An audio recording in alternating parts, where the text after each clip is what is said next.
Journeys Ahead 2 Lineage Chapter 4 Reunited. Written and narrated by T.S. ProArt.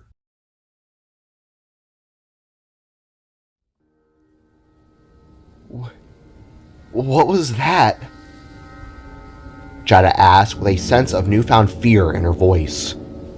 Everyone didn't know what to say to what they had just witnessed, but the feeling of being on edge remained at an all-time high.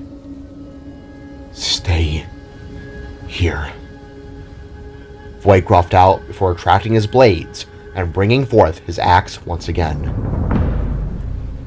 Taking a few slow steps forward across the water, the Spark deployed his helmet again and scanned the smoke with his eyes, but found his sensors to be a tad bugged.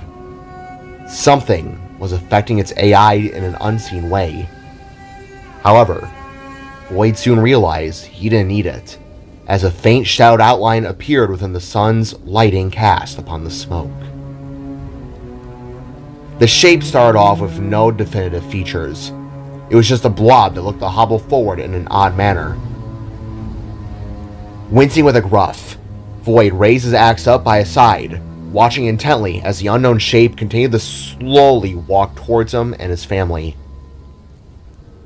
Approaching up by Void's side, Jada summoned forth a sharp burning blade from the roof of her hand, ignoring what the Spark had asked of her.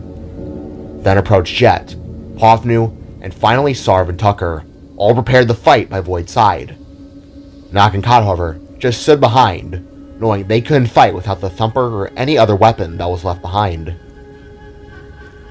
From behind the blurry figure soon appeared another to its right, this one looking smaller with a long, slender shape, and what appeared to be flowing pelts at the waist. Then another appeared, with some kind of wriggling shape swaying from its behind. Then another to the left, this one looking taller and lankier than the other two. Another, and another, and another. It was a group of 7 unknowns, a large mass that sent Void's protective instincts into a complete overdrive. Closer and closer the figures came, with their outlines beginning to take more noticeable shapes, the middle of which being the first of them to walk into the light.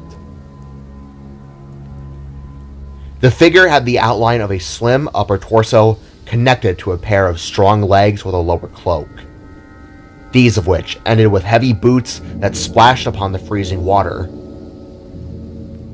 Then there was the head, a head that looked... Before the Spark or anyone else could make another estimate, the figure finally crossed through the light, revealing its tall form for all to see. What Void saw suddenly made his eyes widen and his axe to lower in his grasp. There, walking out and now looking down upon him and his family, was without a shred of a doubt another Spark, mask deployed, an arm blade ignited at their right side. Glowing orange eyes stared back through a similarly designed battle helmet, one with orange-purple plates and gold ridges. A beautiful orange Spark crest sat upon the figure's bulked-up chest, having been laced in a gold steel outline that glinted in the light. Their shoulder spheres were a bright yellow, connected to bronze gold rubber metal arms. A belt sat tightly concealed around their waist, that also had the Spark's crest insignia etched into it. More oranges, purples, and browns made up this unknown's nearly skin-tight armor that looked akin to the gods' metal forms from the statues in Salvaheim, with small etchings and symbols faintly chiseled into the craft. The last thing of note were the 6 horns upon their head, 6 brown, sharp, angled horns. Now having a similar reaction to Void, the other Spark's eyes widened to seeing another one of their kind. Lowering and retracting their blade, the orange-crested Spark took a slight step back in shock, in turn, leaving Void to drop his axe completely, something he had never done before. At that moment, Jada and the rest realized it too. They were all looking upon another Spark, a living, breathing Spark. Then from behind came another. This Spark was a bit shorter and skinnier than the orange one, and clearly a female. Like the other, she had armor and a lower pelt cloak that was outlined in golds. Instead of oranges and purples, hers was that of low reds, pinks, and grays. Her horns were akin to deer antlers, red with dangling ruby jewels near the tips. Like the other, she wore a helmet held onto a sharp candy cane-shaped steel weapon. Yet, the look in her eyes too fell to that of shock. Soon came forth two more. On the left was another female. She was tall and fit like the orange one, but had a long sharp tail swaying by her back. Two massive backwards purple blades protruded from her arms, while a helmet covered her head, leaving a clear lavender glass plate to reveal her face underneath. This appeared to act as some kind of breathing device for the Spark. Her white eyes and scarred face squinted for a moment behind the visor, before suddenly whining with an automated gasp, leaving through a speaker below the chin plate. The Spark beside her was tall as well. He had four long, hose-designed legs that ended with sharp crab claw-like feet that gave off a threatening aura. He had a color palette of greens, grays, and yellows that created an almost emerald shade upon his form. A double-bladed katana was held tightly within his hands, as another battle helmet covered his almost oval-shaped, sharp-horned head. Upon seeing Void as well, a set of green eyes beneath the visor expanded, whilst he lowered his blade all the same. Lastly came the final three. First emerged another female Spark, who was an immediate contrast to the others. She was around the same height as the red one, but had a more interesting body design. Her form was of hot pinks, bright orange shoulder spheres, and lower green underarmor. Within her chest and shoulders were tons of speakers, looking unlike any other Spark Void had seen before. Compared to the others, her head wasn't concealed in a helmet. Instead, a face with a small right cheek mole, ear set, and long flowing pink metallic hair stared back with widened, cream-colored eyes. Beside her flew in the tinier Spark. She was donned in yellows and blacks with big arms and boots. Her head was brown with wide yellow eyes, tons of freckles, and sharp horns. Upon her back were two glowing lemon-colored wings, and a big tail that Void and the rest identified to have been akin to a bumblebee, stinger included. Finally, a massive, bulky yellow Spark with similar cloaked armor to the others appeared. The right half of his face was covered in a special kind of metal, while his left hand was a metallic claw compared to his regular right. He looked to be the strongest of the group, with broad yellow and bronze steel arms that were tipped with elbow blades. This Spark had a sash of potions around his torso, and a bright purple eye staring wide at Void in absolute shock to it all. Void and his group were silent and in disbelief as to what they had been seeing. 7 Sparks.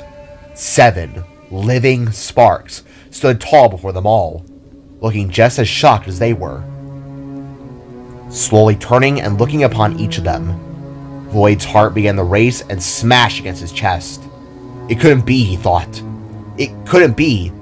They died years ago, he told himself. Taking a small, shuffling step forwards, Void raised his arms up in a worried gesture, and then retracted his mask to reveal his face to those before him and the rest. He recognized some of their characteristics. The purple girl's tail, the green's 4 legs, the red's antlers, and the center's horn and skin shade, coal gray with amber wood colors atop it. It couldn't be them, Void repeated on the inside. It couldn't be them. Could it? Core? Void quietly asked, causing the center Spark's eyes to widen more upon seeing his face and hearing his words. With a slow click, the center Spark's gold-tinted battle helmet retracted in a V formation, revealing the old, scarred, but recognizable face of the brother Void thought he had once lost. Void? Cornovason asked back, as the two brothers stared deeply into each other's eyes in utter disbelief. Kid? Atlas asked as his helmet retracted by a split down the middle, before collapsing behind his neck. The four-legged spark was definitely that of Atlas, Void recognized, just older and more tired looking than before. Little one, is it? How can this be? Evelyn asked as her eyes softened behind the visor. No way. No way! Sika exclaimed as she too deactivated her helmet and covered her mouth in absolute disbelief. Another spark? Are my eyes deceiving me? Harmony asked as she rushed forwards and slid to a stop by Sika's side. With widening eyes, she covered her mouth as well, while Lee slowly took a step forward in a baffled stare. Void? She asked in a soft whisper. Void couldn't say anything. His glowing blue eyes were wide and unblinking. His legs felt the buckle, with his arms and hands ever so gently shivering. Void had cat tongue. He was stuck in shock, while Jida and the rest continued to gaze in amazement upon these unique and amazing-looking sparks.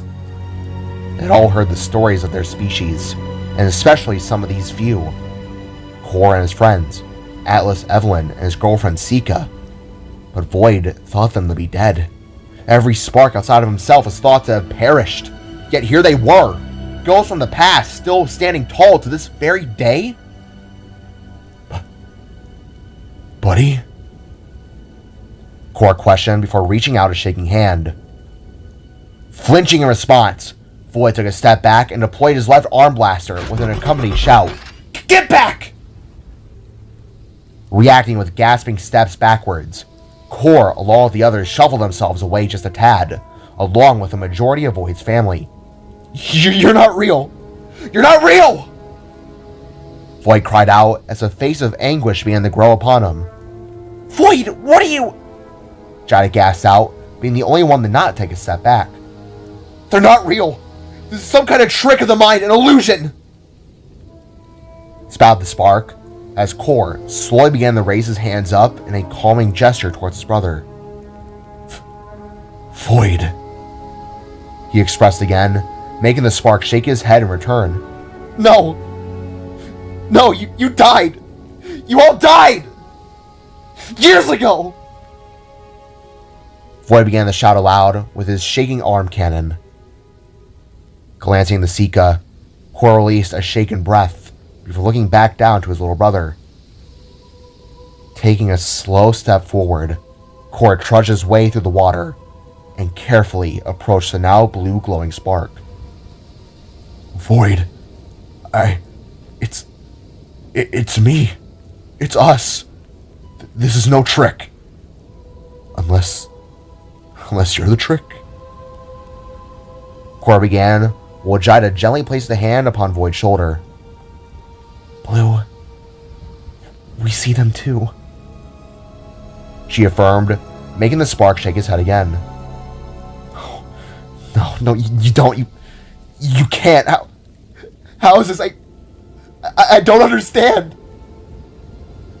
The blue spark muttered as tears started to swell in his oval-shaped eyes. This can't be. This can't be real. He continued as Kor neared ever closer, while looking at Jida.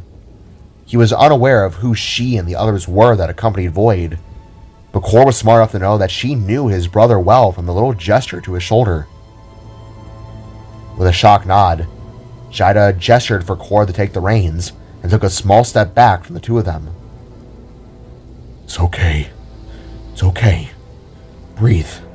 It's me. It's us. Kor continued as he too tried to keep composure. Reaching out, he gently lowered Void's arm cannon, causing it to revert back into his normal hand. With quiet tears streaming down his face, Void gazed up upon Kor, who also began to leak from his noticeably orange glowing eyes.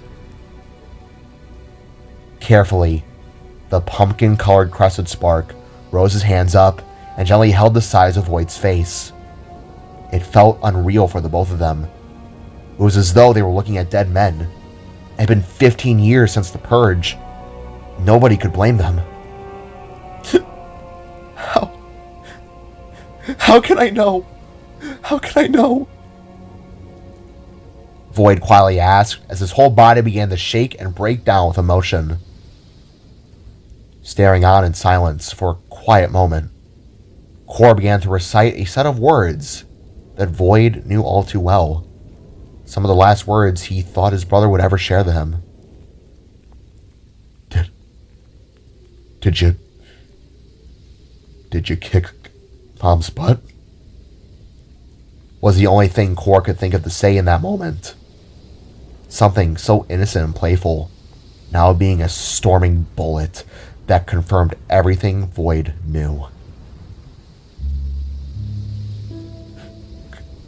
Cor? Void weakly choked out before lunging forwards and embracing his brother. Without hesitation, the older Novus unwrapped his large arms around Void in return.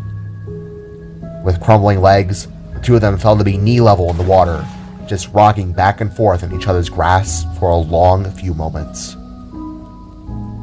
As the brothers shared their reunion, Jida and the rest couldn't help but stare in awe at the sight, along with all the other sparks.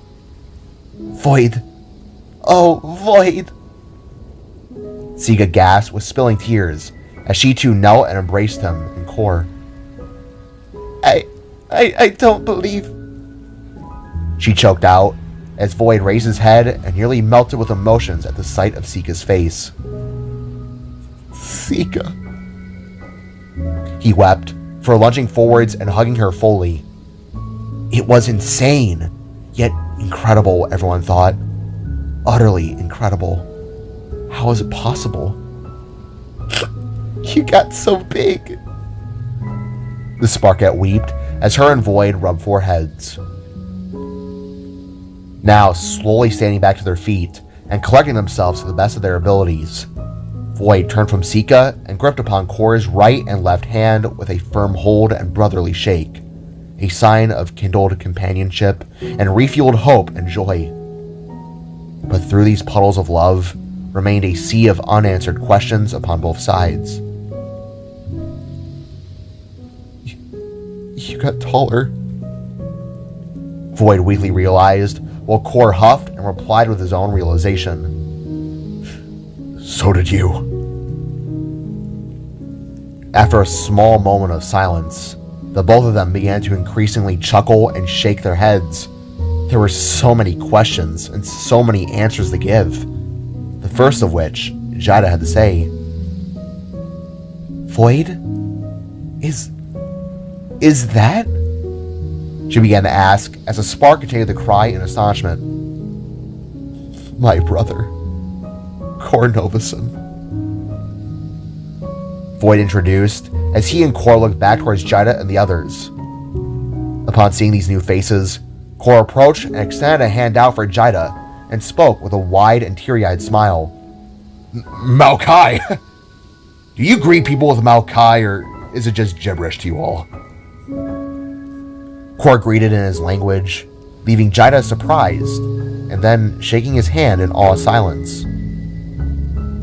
No, I don't speak it here, but guys, this is Cor, and this is Sika Rain's daughter. Cor's Void tried to speak before Sika introduced herself for him. Hi, yes, my name's Sika.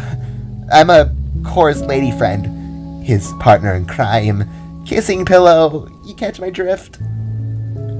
She jokingly and awkwardly said, while wiping a tear and retracting her candy cane-shaped weapon. Yeah, and dearest Grace, these two here are Atlas Scrapeson and Evelyn Scorch's daughter. They helped me out of Salvaheim during the purge.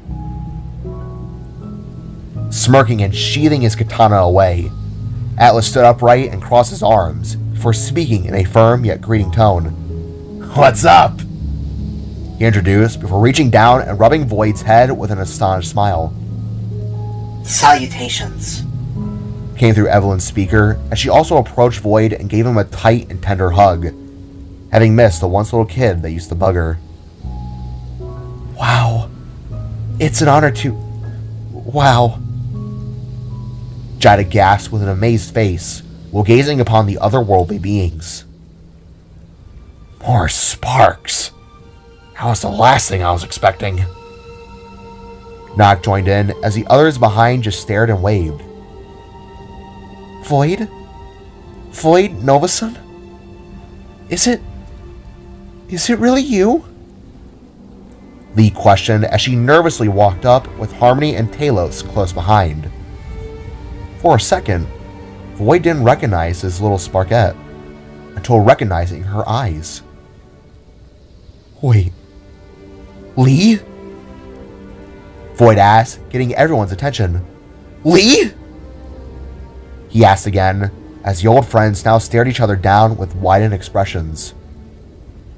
Rushing forwards, Lee nearly slipped before reaching her hands up and taking hold of Void's cheeks. Her eyes now began to swell with tears too, as memories of their childhood came rushing back. School, playdates. Her and Void were close friends, buddies that always had one another's back. Neither of them could believe it. Void? Lee began to weep, bringing on the waterworks within the spark once again. Lee, you're... The blue spark replied before getting tackle-hugged by the insectoid winged spark. You made it! You're alive! You... Lee started to sob with glee, as a sense of happiness fully washed over them all. I missed you so much! She shouted before letting go and rubbing the spark's forehead with hers. Hi! Don't think I've met you before, cutie. My name's Harmony. I'm a big music gal, and that angsty hunk of junk is Talos. Maybe you already knew that, but I don't know. It's great to meet ya. Harmony spoke aloud with a grin as both her and Void shook hands. Talos groaned with a nod as he turned away and began to look into a hologram diagram from his arm.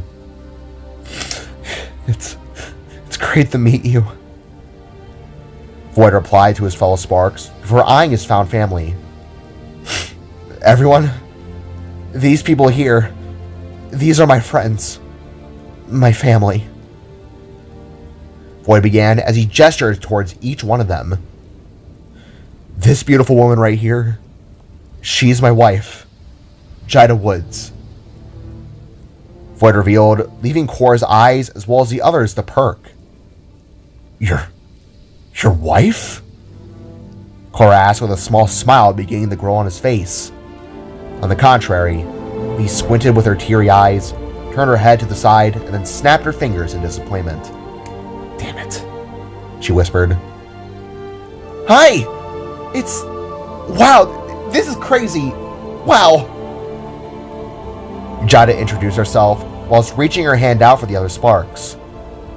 Without a second thought, they took Jida's hand in theirs. One by one, they proceeded to shake it with a firm smile. Jida, it's a pleasure to meet you. Sia greeted, for all with a gentle tenderness to her voice, before glancing up at the others. Those two guys are Nock and Cott. The robot is my computer jet. Behind him are our other friends, Sarv and Tucker. Void revealed, gesturing to everyone else. And that fox is, well, she's kind of my adopted daughter, Pothnu. Void exclaimed, sparking new sets of emotions to course within his fellow sparks. I'm technically an uncle? Cor asked as he eyed the fox, who waved back. Well, if it ain't my pleasures to meet all of yous, come here! Sarv exclaimed as she approached Atlas and gave him a large hug, in turn, making the four-legged spark wince with a confused and uncomfortable expression. Look, oh, we gotta hug her. He groaned as he was lifted off the ground by Sarv's incredible strength. Pieces, I never realized sparks could get so tall, Nock said as he approached and gazed upon Evelyn, looked back down upon the little man. Reaching her tail around, she gently clasped Nock in its claw-like shape and raised him up to be eye level with herself. Okay, up I go, I guess. Nock worriedly said as the both of them locked eyes. You got a problem with tall, short stack? Evelyn asked, making Nock's face perk with worry.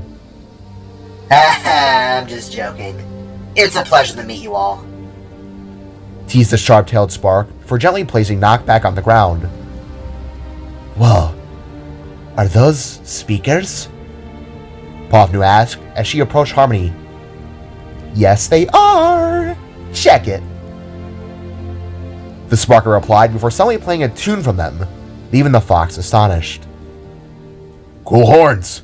Gotta respect a solid pair. Tucker complimented Sika, making her smile and wiggle them. Oh, same to you, big fella. Love how broad they are. Real nice. The Sparkhead complimented back as a sense of immediate bonding began to occur within the two halves. Kor was bewildered by it all. Not only was his brother alive, but he had a wife and a found family. Void had not only just survived, it seemed he had made a place for himself in this dimension. He and his friends found themselves crashed within. A sense of joy and curiosity burned deeply within Kor's soul, especially when glancing down towards Jaida's visibly pregnant stomach. Kor, what do you guys do to that creature? What was it and where'd it go? Void found himself stumbling through his words. His mind was still trying to piece it all together, to make it right. But it would need a few more hours to process it all, possibly even a week.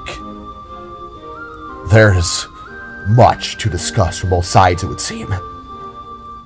Kor elaborated before turning to Atlas and Evelyn.